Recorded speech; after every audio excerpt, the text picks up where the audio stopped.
The recording has started. Good morning, everyone, and welcome to WEC's Resource Adequacy Discussion Series. We appreciate you joining us this morning and glad everyone was able to make it on camera today. Just want to give a quick save the date for the October and November Reliability and Security Workshop happening in San Diego, California. We're going to put a link in the chat where you can find out more information about that event, but registration is live for that, and we hope you can join us there. We'll start things off with our antitrust policy, as we do all WEC meetings. All WEC meetings are conducted in accordance with the WEC antitrust policy and the NERC antitrust compliance guidelines. All participants must comply with the policy and guidelines. This meeting is public. Confidential or proprietary information should not be discussed in the open session. This webinar is also being recorded and it will be posted publicly.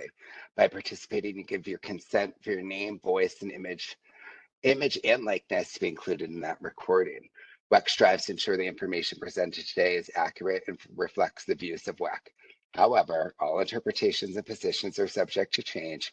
If you have questions, contact our legal counsel. Just want to give a quick welcome and let you know I'm Travis English. I'm WEC Senior Training and Outreach Specialist.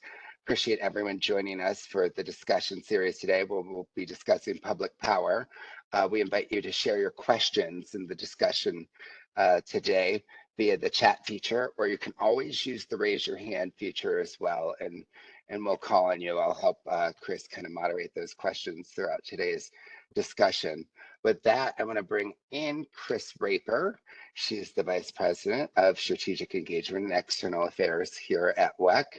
Chris, I'll turn the conversation over to you. Good morning. Good morning. Thanks, Travis. I want to welcome two, I feel like, very well-known speakers. We have Delia Patterson, who is the Senior Director of Regulatory Affairs and Compliance at the Salt River Project.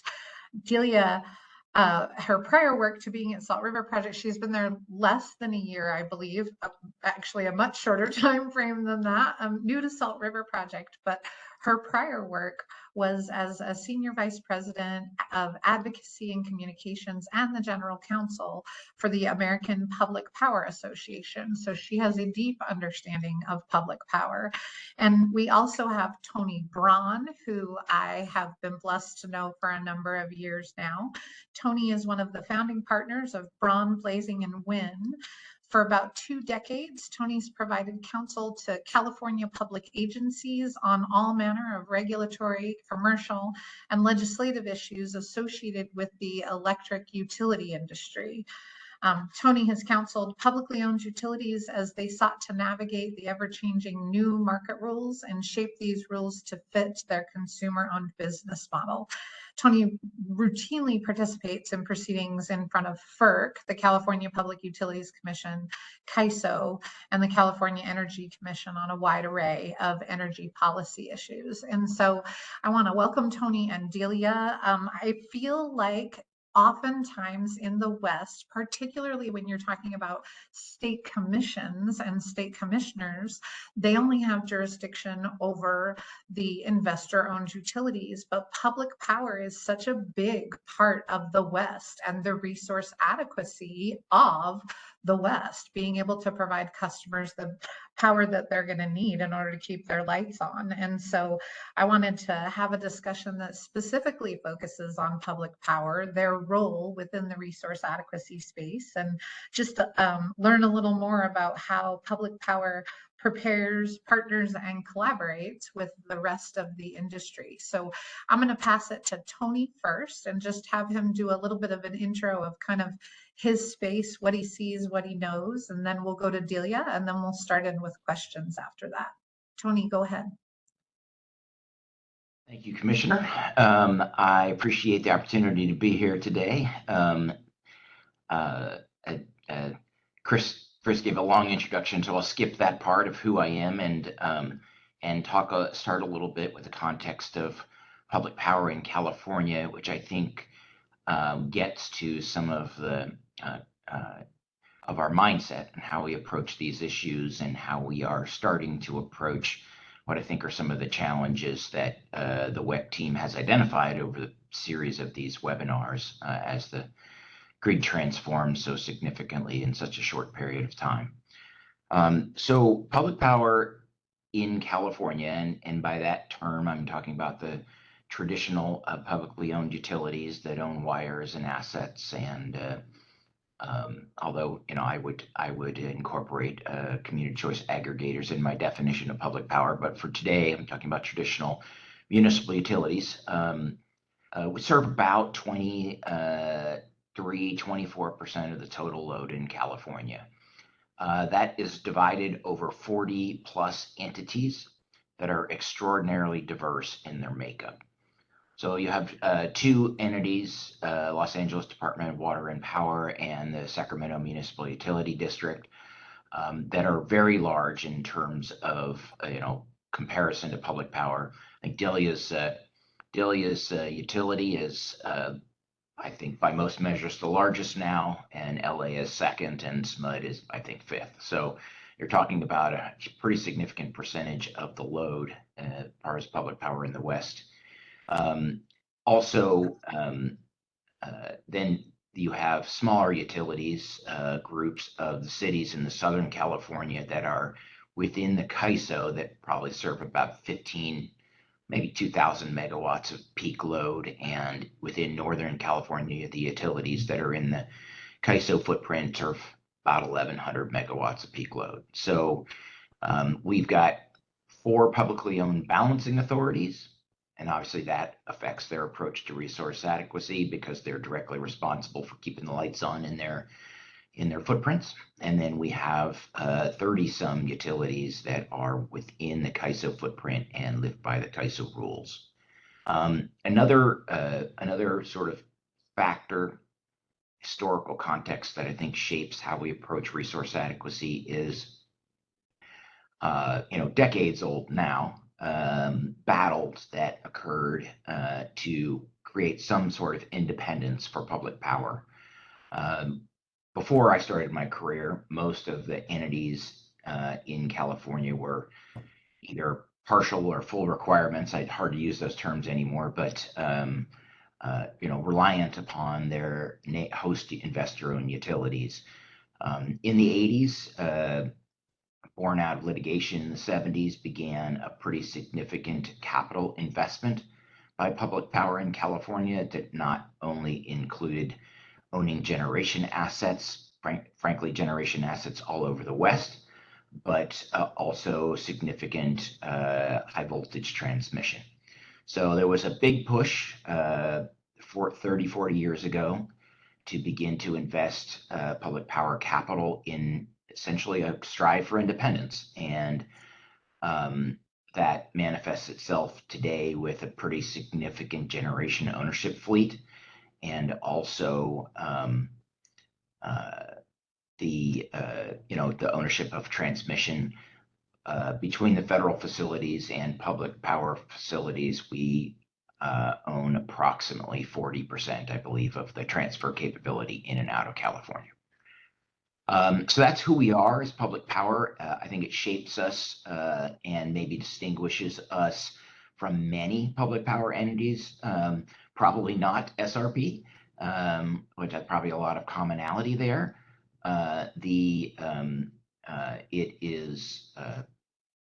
It definitely shapes our outlook and how we view these issues.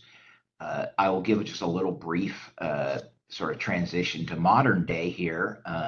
Certainly, resource adequacy has been a challenge, and there are changes afoot. So we started those changes started around 2010 for the public power entities in the ISO footprint.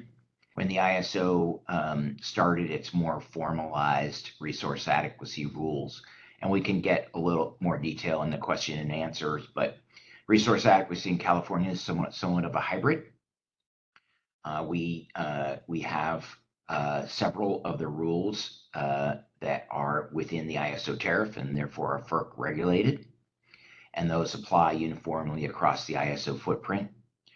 But not all of the rules.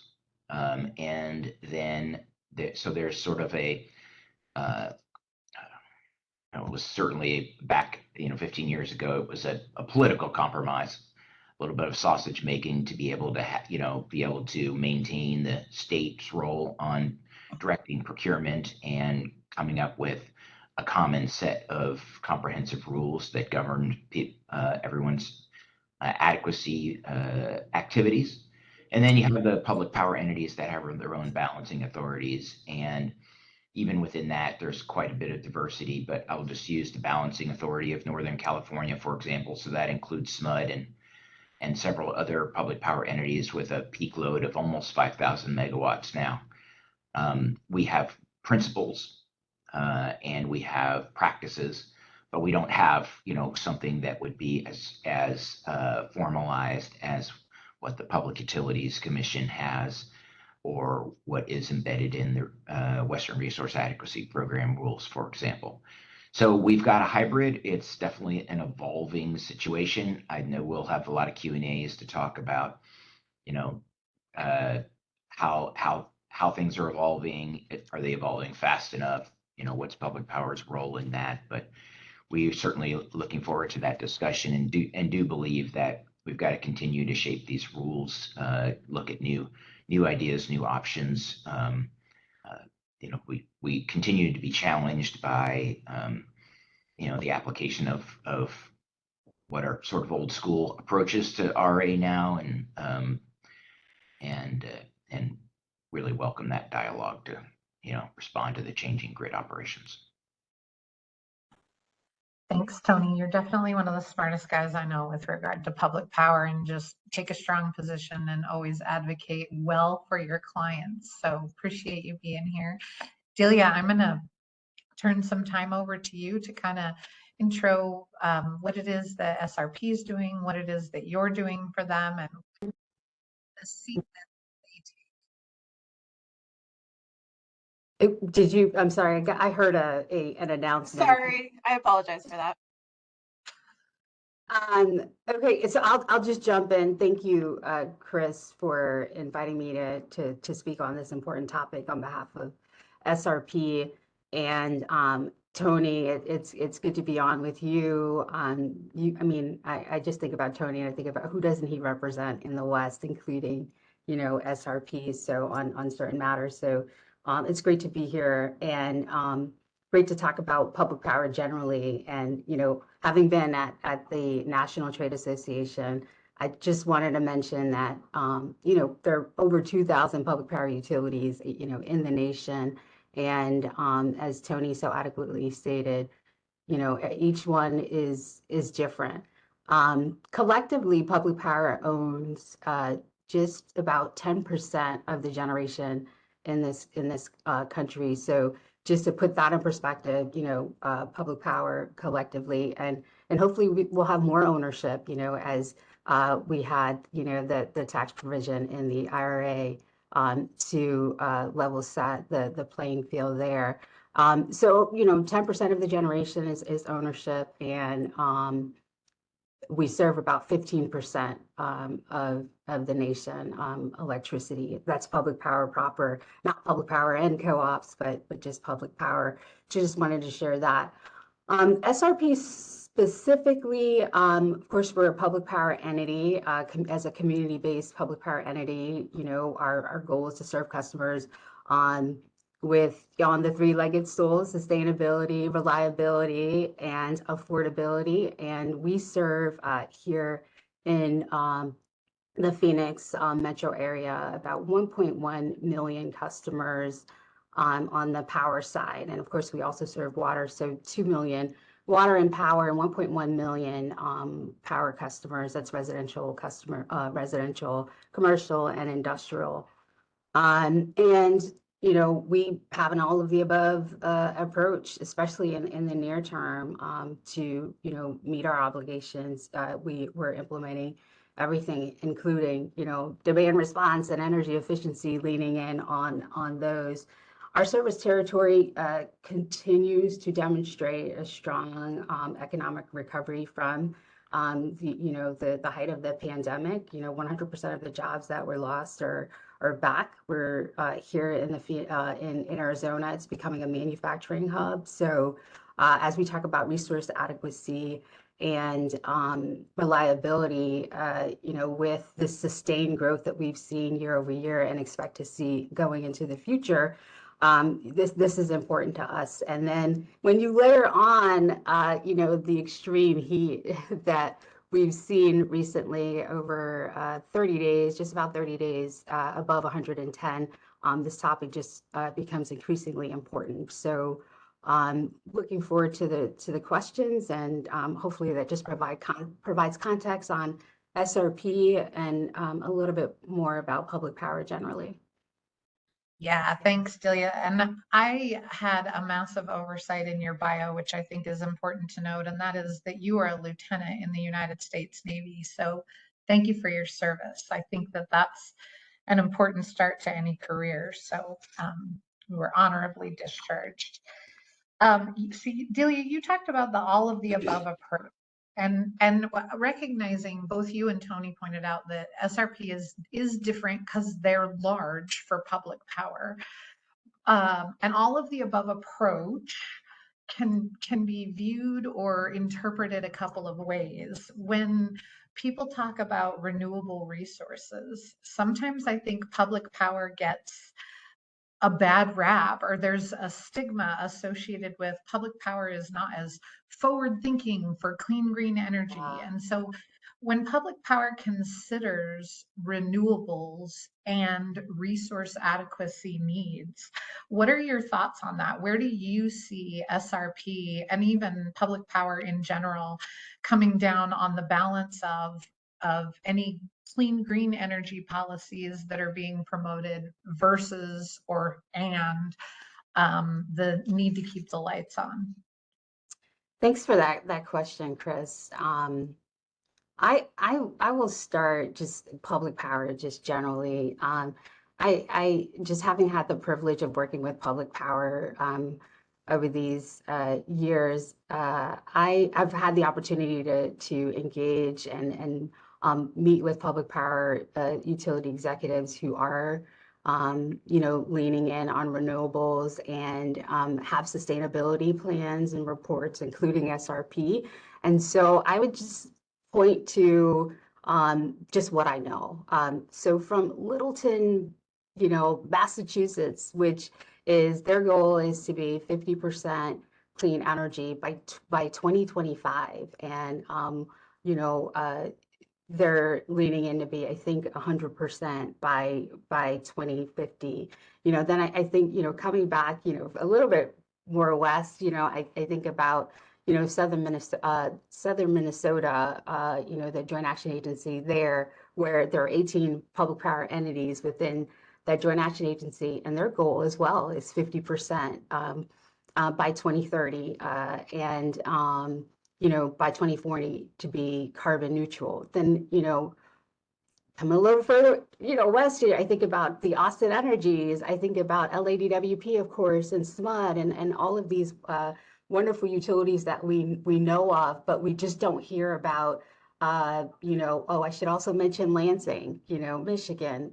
That utility also has a 50% clean energy by 2030 objective in its most recent IRP. Folks, please fact check me on that. But these are just ones that I've engaged with and have known over the years. And so I know that we're leaning into renewables and clean energy specifically, and not to mention, small modular reactors when you think about clean energy more broadly, that folks in the Pacific Northwest and UAMPS is leaning into, and I think TVA is investigating as well. So if you're not engaged with, a certain segment, I think you can have a particular view, but that's not the public power that I see. And then, of course, just speaking for SRP, we have a goal of over 2,000 megawatts of solar. We want to add over 2,000 megawatts of solar to our resource mix by the end of 2025. And we're on track to meet that goal. So it's one thing to have a goal, right? And then are you really on track? And then over 1,100 megawatts of large-scale battery storage by the summer of 2024. So and I think on the storage side that we have one of the most aggressive goals in the West. And so we're definitely leaning in, and then nearly 50% of our resource mix will be made up of carbon-free resources by 2025, just based on how much we're leaning in. And then by 2035, we should be 75% carbon-free, and then 90% by 2050. So just we're all doing our part, and I'm happy to help educate, just so folks know what's going on out there. Everyone's not at the same place. Public power is all about community decision making, but I'm really proud of the public power utilities I know and have worked for, and just wanted to share just a little bit about what I've seen. No, that's perfect. I appreciate your answer to the question. And Tony, I want to ask you the same question. I'm going to add, from what I heard Delia say, I think it is a bad rap maybe that public power gets. They're certainly not anti-renewable, especially from Delia's recitation of that. I'm wondering, do you feel like, and Delia, feel free to throw in on this as well if you'd like, but is public power maybe more conservative in the approach that they take to renewables in order to make sure that resource adequacy needs of their customers are met? And then just the larger question that I had posed to Delia about renewables and the approach taken by public power to renewables and the energy transition. I think that would probably be a fair observation. As Delia noted, we've got LA and their LA 100, and if anyone likes to geek out on technical issues associated with decarbonization, I commend everybody to that NREL-led study, which frankly, I think LA is way ahead of the curve in trying to understand the impacts of decarbonization, particularly in an urban area with transmission constraints and fire, and just trying to incorporate resiliency issues and local transmission and electrical constraints and what needs to get done to fully decarbonize. I think they're really ahead of the curve, and quick Google search will find that. So, and SMUD has its zero carbon 2030 plan, and they are in the process of doing quite a bit of resource development within the Sacramento Valley area, including a now public MOU for a carbon sequestration plant that's in the northern part of the Sacramento Valley. So significant, about 550 megawatts carbon sequestration conversion of existing gas plant. So a lot going on. There is a lot of diversity, and when you're a community-based organization, you're get hard questions from your consumer owners about costs, rates, impact on rates, long-term impacts on reliability, and does it take sometimes public power entities to a little longer to work through? In some instances, it probably does, and I think that's healthy, right? I've never been convinced of the soundbite that we all should be doing exactly the same thing. I think having that diversity approach probably makes the industry stronger. Yeah, agree, and I appreciate you kind of confirming that. I don't have a holistic view of everything going on. Clearly, there's too much going on for anyone to have that view of everything, but it would appear that public power takes a more conservative approach for all of the reasons that you said, and yet clearly they still are on a lot of the same paths to a clean green energy future as the IOUs are. And that's the comparison in my head as we were pulling together this panel and trying to decide who to bring on that would be great to speak about it. And I think that you all have this view that a lot of people don't have, and it goes to my next question as well, the comparison, right, within the RA space of public power and the IOUs. Do you believe, and we'll go back to Delia just so we go back and forth a little bit on that, but do you believe that the resource adequacy programs, whether it's CAISO's program or the RAP program that now is underway, do you believe that those programs provide the same benefits to public power as they do the IOUs? Clearly, there are members of public power that are entering into those environments. And so there has to be an assessment of financial viability or financial that it makes sense for them to enter the program enough, for them to incur the expenses to be part of such a program. So I'm wondering, does public power gain the same benefit? And I guess I mean from I know that they're going to get all the same benefits in the RAP program, right? If they're resource deficient, but more from just a bigger picture view of being able to access different resources at different times and having a say in the way that those programs are run and developed.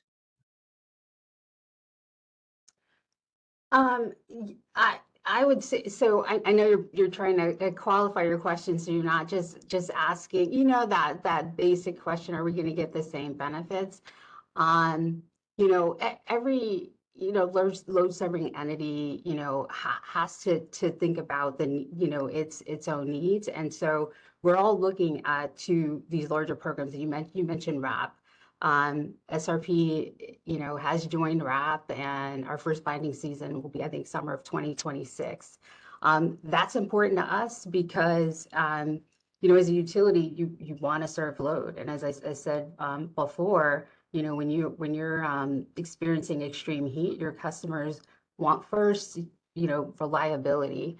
We peaked at over this summer, over 8,000 megawatts, SRP did. And so we believe in having steel in the ground, that first and foremost. And so joining with other like-minded folks, right? And being able to lean on our neighbors when things are a little bit hot, pun intended, is important. So I do believe that we get the same or similar benefits, right? And every utility has to make that decision on its own.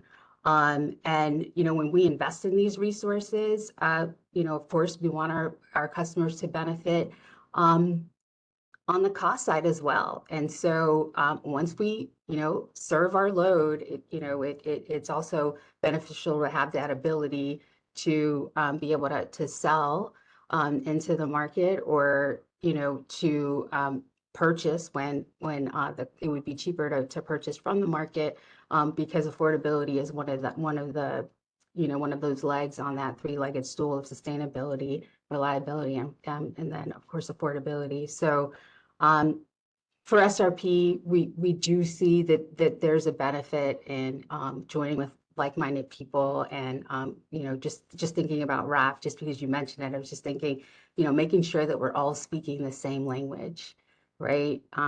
We are defining terms, and it's become increasingly important that we do that in the West, right? Given the retirements of large retirements of baseload utilities and the increasing intermittent resources that we're all trying to balance. So that would be my short answer. Yeah. Delia, if I can ask a follow-up on that. Of course. I will relate it to Avista and IOU, and this is just personal experience, right? Having been an Idaho commissioner, which, Tony, I appreciate the deference, but I ain't there anymore. So I'm Chris to all involved. Avista entered the EIM late, right? By all accounts, they waited, and part of the reason that it would have appeared that they did that was everyone around them became members of the EIM. And so it increasingly became more beneficial for them because there were more opportunities in the EIM than there were, say, bilateral contracts available. Do you feel like public power, because they are a smaller amount of the energy in the space, do you feel like they get pushed in a direction sort of joining things like the RAP or the CAISO RA program because of being swallowed around the edges, or is it really just and I'm sure it's hard from SRP's view, right? Because they are larger, but is it purely an analysis of cost benefit? I appreciate the question, and I do think, just speaking from first, I want to address SRP's perspective, and then I can speak to the smaller public power perspective because I do think that we're situated differently. We are, blessed with, a lot of our own generation, right? So, I don't, I don't, SRP wasn't pushed to join EIM. We did join later, right? We joined April 2020. But it was sort of, looking at our IRP, right, and process and thinking, okay, we're growing at 3.2% year over year.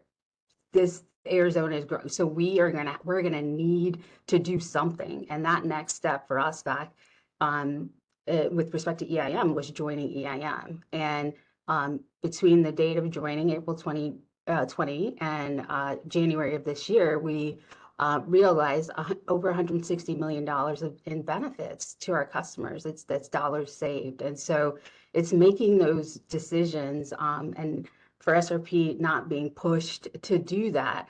But I do agree, even for SRP that, as we evaluate future market developments, whether, it's, EDAM or SPP Markets Plus, where others go is definitely going to impact us. We own transmission with APS, with WAP, right? So interconnectivity does matter. So it's not, I don't think any utility, some utilities have to think about their neighbors, right? And so SRP does need to think about where others going forward. But back to the smaller utility, I do think your assessment can be accurate for a lot of smaller utilities, and that is tough. So I'll leave it there and maybe defer to Tony to pick up from there. Thanks, Chris. Thank you, Delia. I appreciate the answer. Tony, from your perspective, I know that you do a lot of advocating for public power in those spaces to make sure that their voice is heard, and also a lot of consulting with public power to make sure that they understand the consequences, right, of entering into those programs, those markets, and maybe what role or how much authority or momentum they would have in that. How do you feel like public power fares in that dialogue and in that space? Well, I'd like to maybe backtrack a little bit because I think it's related to this.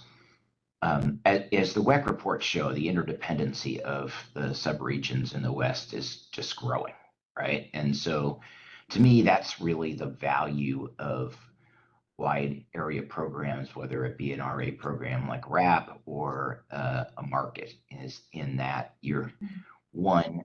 I don't think there's any question that the market functions enable transfers in a way that bilateral markets just don't.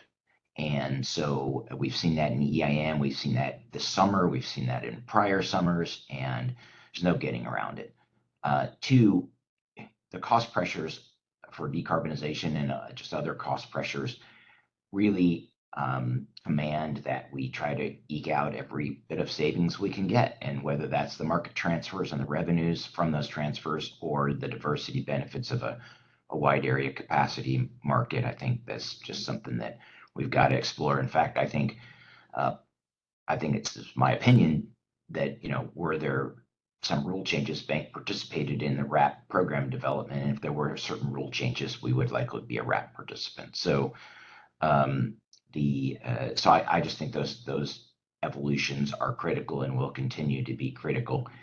For the vast majority, just in numbers of California public power entities, the RA rules are either of their own control or part of the ISO tariff, and it's a mix. And so just focusing on the last part, I don't think anyone has a legitimate, anyone in public power has a legitimate issue associated with their voice in the ISO process. The fact that 80+% of the load, 90+% of the load is PUC jurisdictional LSE certainly has an impact, because the ISO's design has got to be cognizant of the rules that are being developed by the state as far as procurement, both in resource mix and amounts. But their stakeholder process, we are very fortunate to have a set of members that are well staffed up and well lawyered, from the FERC lawyers and otherwise, to actively engage in the CAISO stakeholder process, and it's a lift, but I think we feel like we're fairly represented there. Fair enough. Do you think, Tony? I had a question as you were talking about that. There's a theory out there and a story that gets told about how public power is wary of entering these regional type things like an RA program, because they're concerned about submitting themselves to jurisdiction. Do you find that to be more of a myth than a fact? Part myth, part fact. Okay, fair enough. I think there is trepidation about having every meaningful rule in the ISO tariff, which would essentially federalize the RA rules. RAP has taken that step, although there are sort of governance structures that I think enhance the stakeholder voice in how those rules are developed. And there's of course, as you know, a states committee. It's a balancing act. In California, the actual system planning reserve margin is still held at the state. The defined term in the tariff is local regulatory authority. So that includes, our local governing bodies and the PUC. So that's what I call the hybrid approach, right? So it's been a evolution of just compromise and what rules are going in what place. So I would say there is some trepidation about centralizing all those rules completely. And that's one of the issues du jour is, do the challenges of the new, shape of the grid and the resource mix and the load diversity demand a little more centralization of those rules. I appreciate the honest feedback on that. Delia, SRP is in a unique position in Arizona because they are subject to some of the commission rules that the IOUs are also bound by. So how do you feel like resource adequacy conversations develop between public power and like balancing authorities or the IOUs? The IOUs have to report to those state commission jurisdictions with IRPs in order to show that they have adequate resources in a way that public power doesn't have to report. But do the resources provided by public power or shared with public power go into the analysis? Do you feel like you have a say and a role and a contribution as the broader resource adequacy needs for the region are developed? Yes, I do. I do think that we have a seat at the table in the conversations, and we are in continuous conversations with our IOU brethren, co-ops here in Arizona, and the Arizona Corporation Commission commissioners With respect to jurisdiction, just, to share, the Corporation Commission has authority over SRP with respect to siting of thermal generation over a certain megawatt level. We do, and transmission, certain transmission siting. And so we do also have to submit to the Corporation Commission our 10-year transmission plan every January. So that keeps us there. And then they have our bonding authority as well at the ACC. So there's a lot there. So we have been in and have briefed jointly the APS, TEP, and SRP, our commissioners, on a number of issues, including Western markets and resource adequacy and where we are, and every summer we do a summer reliability. There's a workshop here in Arizona at the commission, and SRP is there, TEP, and others, and coordinate. What'd you say? WEC is there. There you go. You were there. And so we coordinated behind the scenes before the workshop continuously on resource needs, because regardless of business model, because like I said, we there's a lot of joint ownership, as you might suspect here, including SRP owns transmission with WAPA even, and so with respect to resource adequacy, our friends at APS and TEP, we all want to ensure that Arizonans, continue to have reliable power. So we're in continuous conversations. During this extreme heat situation, SRP leaned on APS, right, for generation needs, as there were forced outages, dealing with wildfires, and then vice versa. APS, we get those alerts on the state of the system, right? And APS has done the same with us, and so we're all even more and more as we go forward intertwined. And I think both you and Tony have said that.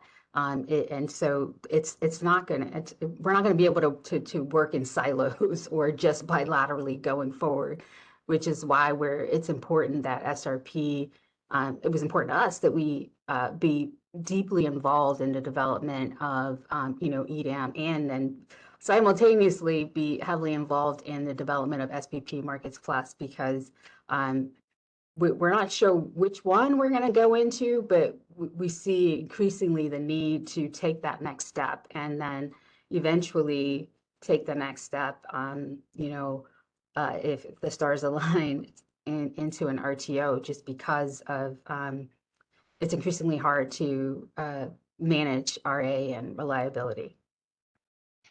Chris, just on the IRP issue, might be worth taking 30 seconds. So the California public power entities, the 16 largest of them, submit IRPs to the California Energy Commission. I see some California Energy Commission staffers here, and there's a regulatory proceeding to update those.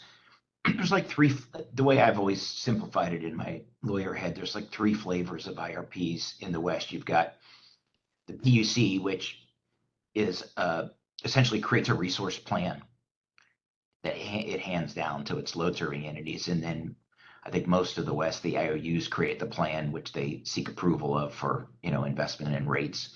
And we submit informational reports to the California Energy Commission here. So that's another area, I think, of evolving practices. See.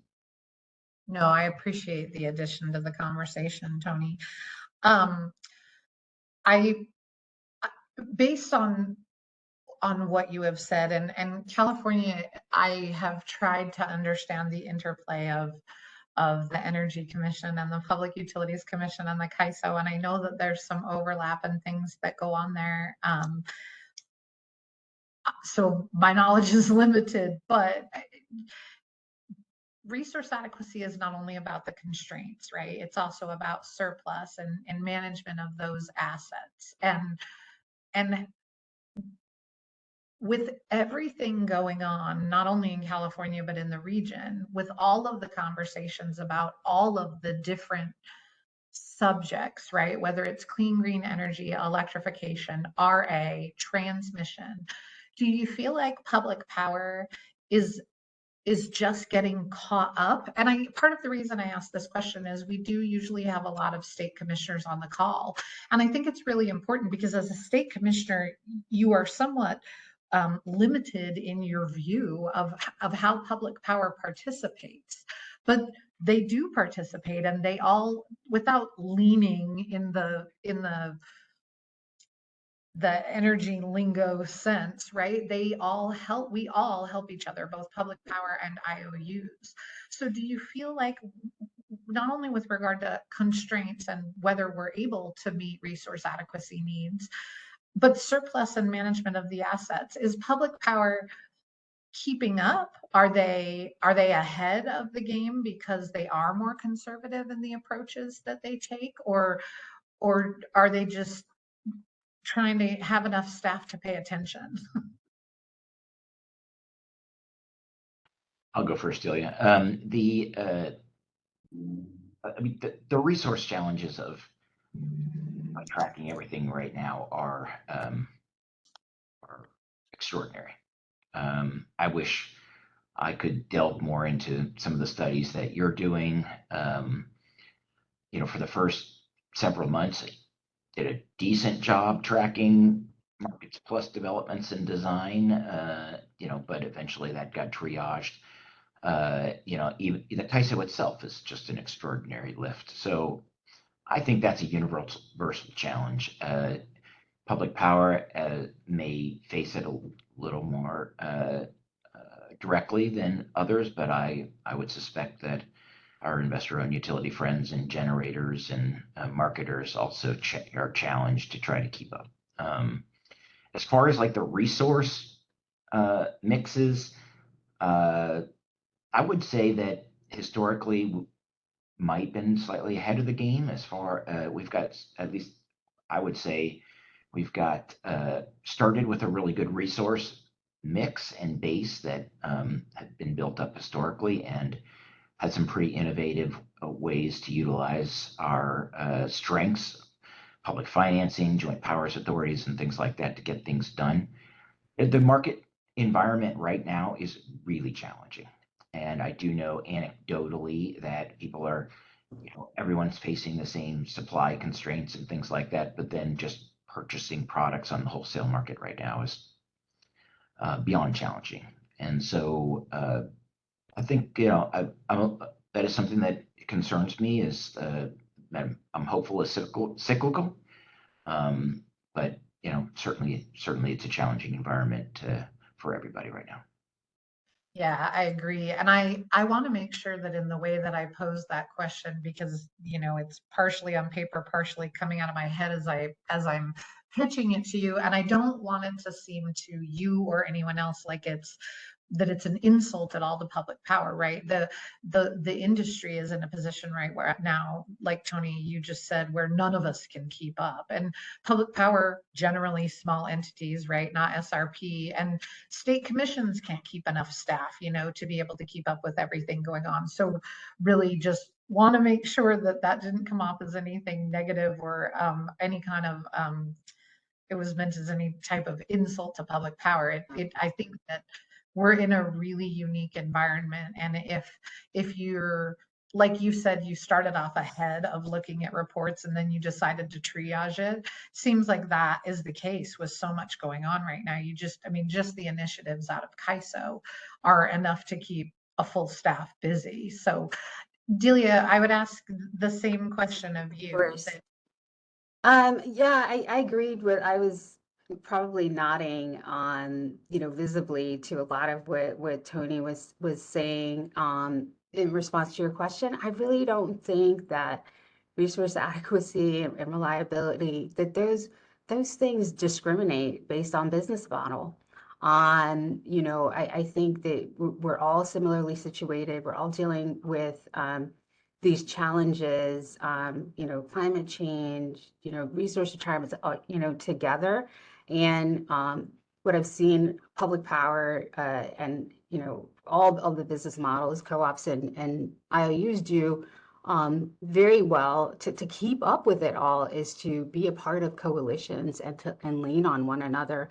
We and others within SRP, not just me, but are on phone calls, webinars and in-person meetings, seemingly on a daily basis with our peers and regulators and legislators all the time, because there is a lot to keep up with. I was on a call on Monday with my peers at APS and TEP because we had similar concerns about an issue. So I think that's the way that we can to try to keep up, is to continue to work together and find folks that have similar interests so that the burden is lighter. Just one thought.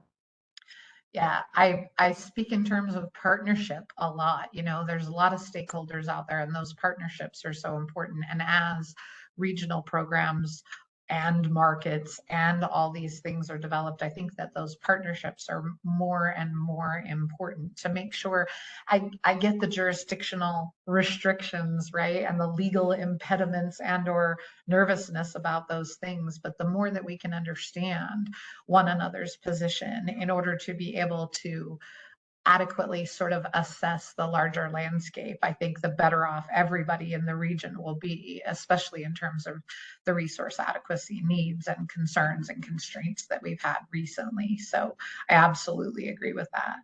What do you each think, and we can start with Delia and with Tony on this one, about the landscape of resource adequacy going forward and public power's role and how things may change, whether it be with a market or if there is, transmission is built.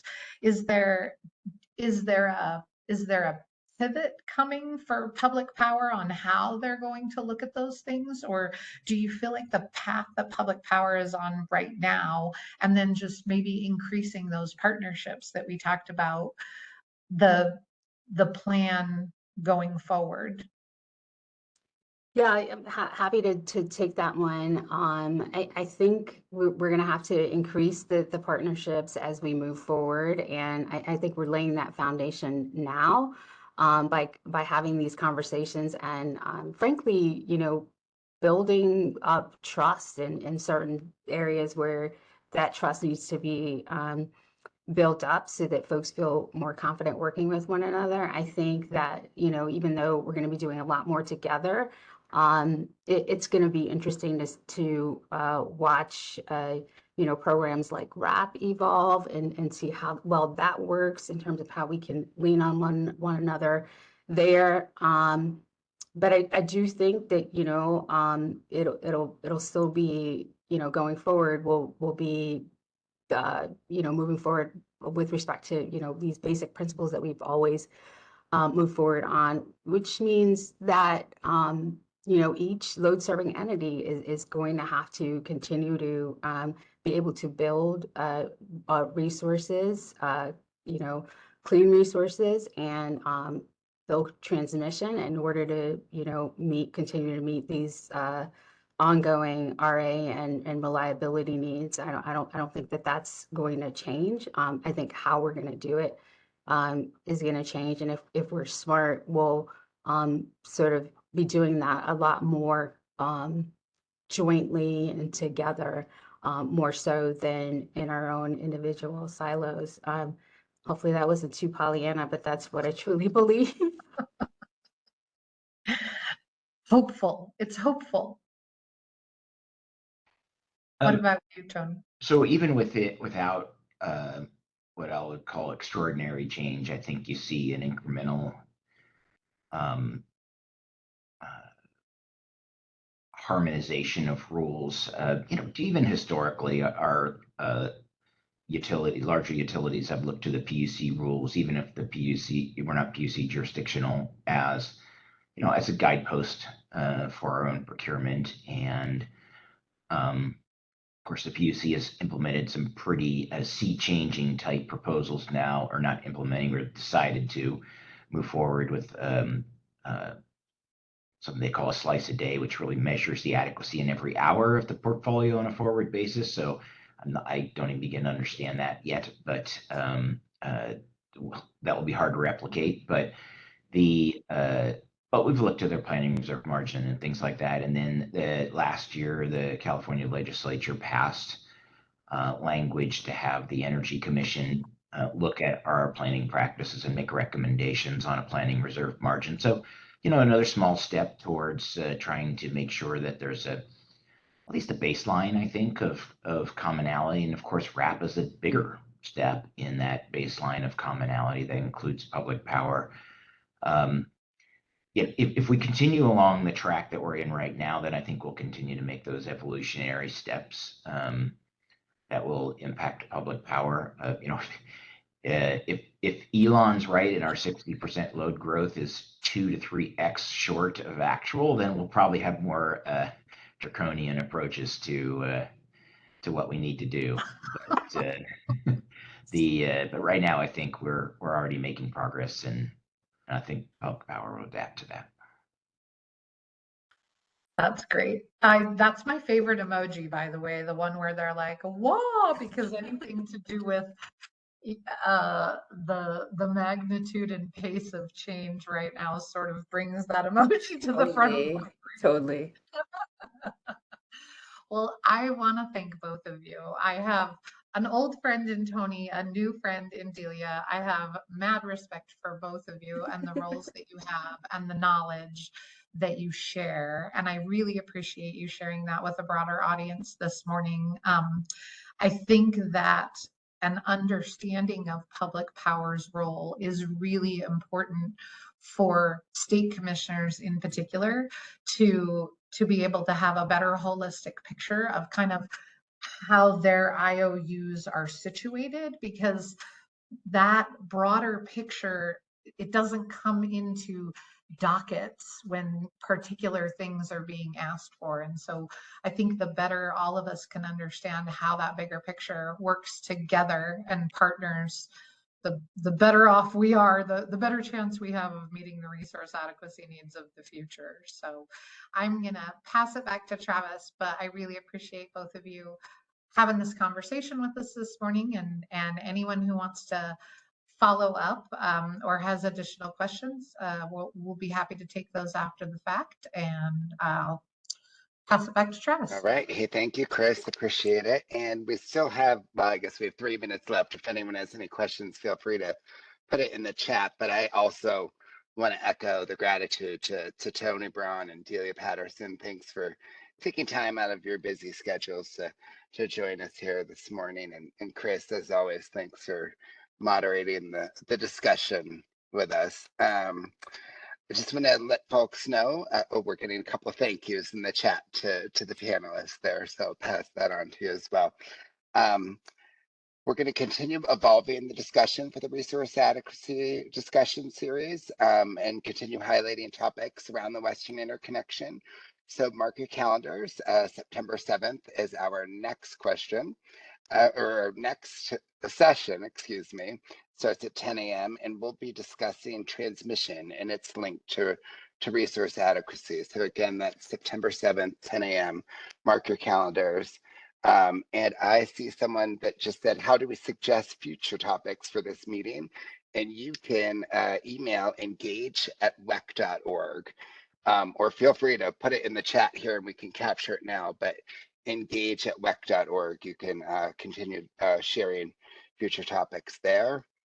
And we'll see you next month. Again, Tony, Delia, thanks for joining us, and to the participants as well. Thanks so much. Thank you. Well, thank you. Take care. Have a great day, everyone.